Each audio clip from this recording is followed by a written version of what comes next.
Marhaban ya syara Ramadan ya syara siyam. Marhaban ya syara Ramadan ya syara siyam.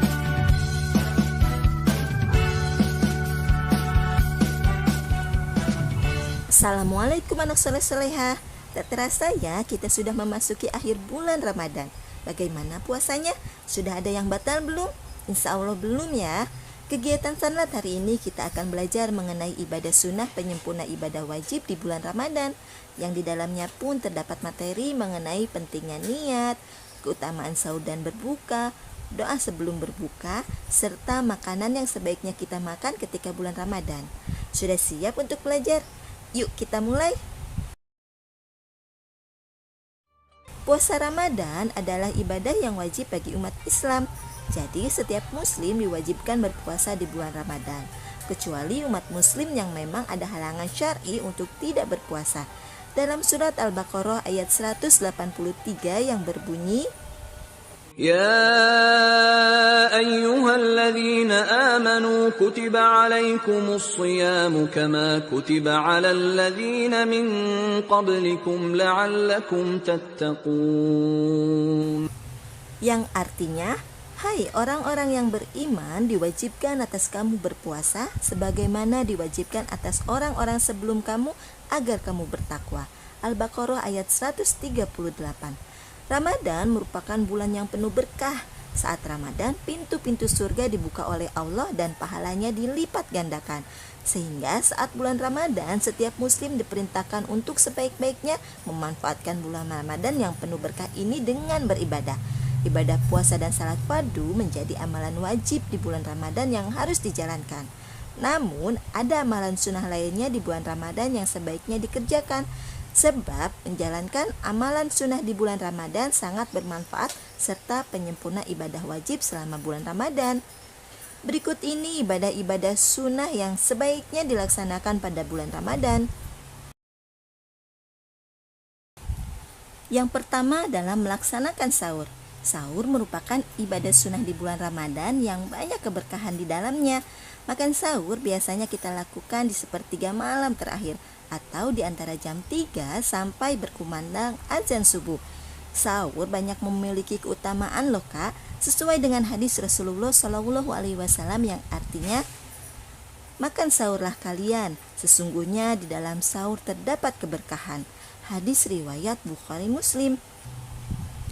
Tidak hanya itu saja ya Kak, masih ada beberapa keutamaan sahur yang sebaiknya kita ketahui. Di antaranya, sahur termasuk dalam meneladani Rasulullah.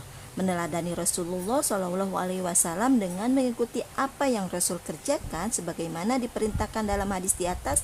Terdapat pula dalam surah Al-Ahzab ayat 71 yang artinya, dan barang siapa mentaati Allah dan Rasulnya, maka sesungguhnya ia telah mendapatkan kemenangan yang besar. Surat Al-Ahzab ayat 71. Lalu yang kedua, sahur merupakan pembeda dengan ahlul kitab. Ahlul kitab juga melaksanakan puasa loh Kak, sesuai dengan keyakinan mereka.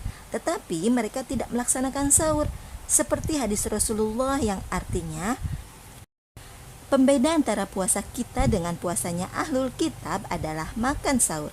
Hadis riwayat Muslim dari Ammar bin As. Lalu yang ketiga, Allah dan malaikat bersolawat kepada orang yang makan sahur.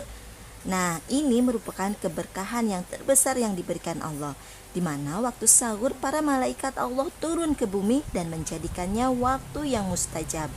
Diriwayatkan dari Abu Sa'id Al-Khudri radhiyallahu anhu, Rasulullah SAW telah bersabda, yang artinya, sahur itu makanan yang berkah.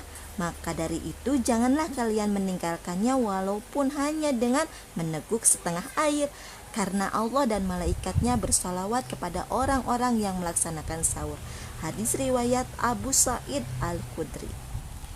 Keutamaan sahur berikutnya adalah sahur memberikan kekuatan saat menjalankan ibadah puasa, dan sahur menambahkan kekuatan untuk rajin beribadah. Dengan makan sahur, keadaan fisik tentunya akan lebih kuat dalam menjalani puasa dan akan lebih rajin dalam beribadah. Beda halnya dengan orang-orang yang tidak makan sahur. Begitu banyak keutamaan sahur. Jadi jangan lewatkan waktu sahur ketika berpuasa ya kak. Satu hal yang tidak boleh dilupakan saat akan melaksanakan sahur sebelum berpuasa yaitu niat. Sebelum melaksanakan puasa, kita harus meniatkan diri kita untuk berpuasa. Niat merupakan tahapan yang paling penting dalam menjalankan ibadah. Beberapa hadis menyebutkan, niat puasa Ramadan diucapkan di malam hari sebelum fajar tiba atau dibaca setelah salat tarawih sampai sebelum fajar. Apabila tidak niat sebelum fajar, maka puasanya tidak sah loh. Maka dari itu, niat merupakan hal terpenting dalam melaksanakan suatu perbuatan. Apapun yang kita lakukan bila diniatkan karena Allah, insya Allah akan mendapatkan pahala. Sebagaimana hadis Rasulullah SAW yang artinya, sesungguhnya amal perbuatan itu tergantung pada niatnya. Hadis riwayat Bukhari Muslim. Berikut niat puasa Ramadan. Nawaitu sauma ghadin an adai fardi syahri ramadana hadhihi sanati lillahi ta'ala. Yang artinya, saya niat berpuasa esok hari untuk menunaikan fardu di bulan Ramadan tahun ini karena Allah Ta'ala. Nah, itulah beberapa keutamaan sahur. Kita lanjutkan ibadah-ibadah sunnah lainnya yang sebaiknya dilaksanakan pada bulan Ramadan adalah menyegerakan berbuka. Selain melakukan sahur, menyegerakan berbuka juga merupakan suatu sunnah Rasulullah yang mungkin belum banyak orang ketahui. Ketika waktu berbuka puasa tiba, kita disunahkan untuk segera membatalkan puasa tersebut. Rasulullah SAW bersabda, senantiasa manusia dalam keadaan baik selama mereka menyegerakan berbuka. Hadis riwayat Bukhari. Dan jangan lupa untuk berdoa ya kak. Berikut doa berbuka puasa.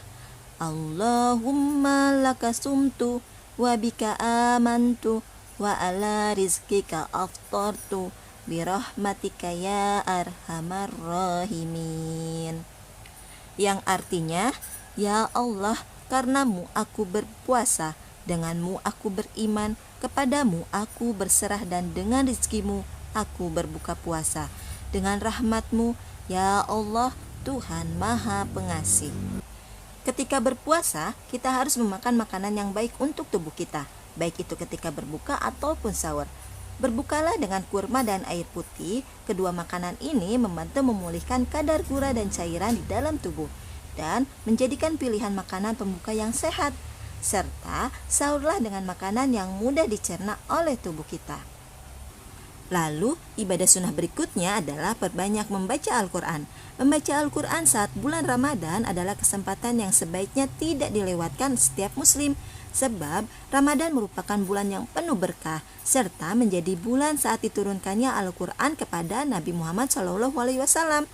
Ibnu Abbas radhiyallahu anhu menceritakan, Jibril menemuinya pada setiap malam-malam bulan Ramadan dan dia bertadarus Al-Quran bersamanya. Hadis riwayat Bukhari.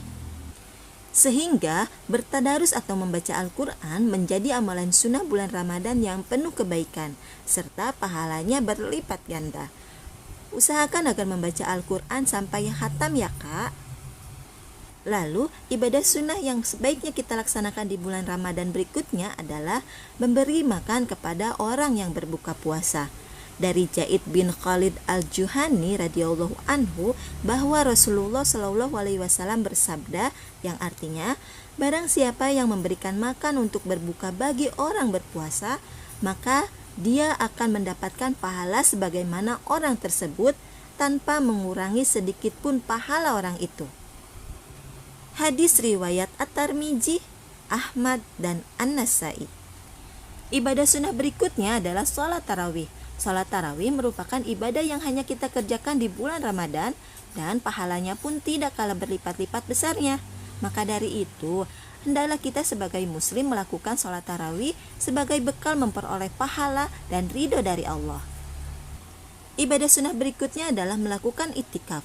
Itikaf berarti berdiam diri di masjid untuk melaksanakan ibadah kepada Allah, terutama di malam 10 hari terakhir pada bulan Ramadan. Sebab saat malam tersebut merupakan malam yang lebih baik dari 1000 bulan atau dikenal sebagai malam Lailatul Qadar. Sebagaimana hadis Rasulullah Shallallahu Alaihi Wasallam yang artinya, dan barang siapa yang beribadah pada malam Lailatul Qadar semata-mata karena iman dan mengharapkan pahala dari Allah, niscaya diampuni dosa-dosanya yang terdahulu. Hadis riwayat Bukhari. Lalu yang terakhir adalah ibadah sunnah membayar zakat fitrah. Zakat fitrah adalah zakat yang ditunaikan pada bulan Ramadan. Menunaikan zakat fitrah bersifat wajib karena dapat mensucikan dosa kita. Zakat fitrah dimulai ketika matahari terbenam di tanggal 1 Syawal dan berakhir tepat sebelum iqamah salat Id dikumandangkan. Hadis Rasulullah Shallallahu Alaihi Wasallam yang artinya, Rasulullah Shallallahu Alaihi Wasallam telah mewajibkan zakat fitrah pada bulan Ramadan atas orang-orang sebesar 1 sah kurma atau 1 sah gandum, wajib atas orang merdeka, hamba saya, laki-laki, perempuan, dan kaum muslimin. Hadis riwayat Bukhari Muslim. Nah, demikianlah amalan-amalan sunnah yang dapat kita lakukan untuk penyempurna ibadah kita selama bulan Ramadan. Semoga kita termasuk golongan orang-orang yang berbuat dan menyebarkan kebaikan. Umat muslim harus memanfaatkan waktu bertemunya bulan Ramadan dengan sebaik-baiknya agar mendapatkan berkah serta pahala di dalamnya. Namun, yang paling utama adalah menjalankan seluruh amalan bulan Ramadan dengan berharap ridho dari Allah. Selamat menjalankan ibadah puasa. Wassalamualaikum.